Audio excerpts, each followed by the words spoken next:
ठंडा मतलब Coca Cola, Coca Cola मतलब తెలంగాణ. అవు ఇప్పుడు కోకా కోలాకు తెలంగాణకు మస్తు దోస్తానైంది. మన దోస్తాన ఎట్లయింది ఏంది కథ? తెలంగాణను బంగారు తునకం చేసేందుకు కేసీఆర్ సారు ఆలోచన చేసి ఒక్కొక్క అడుగు ముంగట్కేస్తున్నాడు కదా. సార్ ఇట్లా పనులు పట్టుదలతో చేస్తున్నాడని గుర్తుపట్టి బయట దేశాల కంపెనీ వాళ్ళు మీ తెలంగాణ రాష్ట్రంలో పెట్టుబడులు పెడతామని బాగానే ముంగట్కొస్తున్నారు. మొన్నిటి వరకు జపాన్ దేశపోళ్ళు సింగపూర్ వాళ్ళు కలిసిండ్రు కదా సార్ను. అలా అమెరికా కూల్ డ్రింక్ కంపెనీ వాళ్ళు సార్ను కలిసిండ్రట. మీ తాన మా కోకా కోలా కంపెనీ పెడతామని. ఇదివరకే ఇలా కంపెనీ ఒకటి హైదరాబాద్ పటాన్ చెరువు దగ్గర ఉన్నది.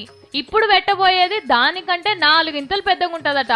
అంటే మస్తు మంది నిరుద్యోగులకు కొలువు దొరుకుతుంది అన్నట్టు. మరి ఈ కంపెనీని తెలంగాణలో యాడ పెడతారన్న ముచ్చట ఇంకా తెలియదు. మళ్ళా కదే హైదరాబాద్ చుట్టుముట్టు పెట్టకుండా జర వేరే ఏదన్నా జిల్లాలో పెడితే అక్కడ కూడా జరంత డెవలప్ అవుతుందని పబ్లిక్ అనుకుంటుర్రు.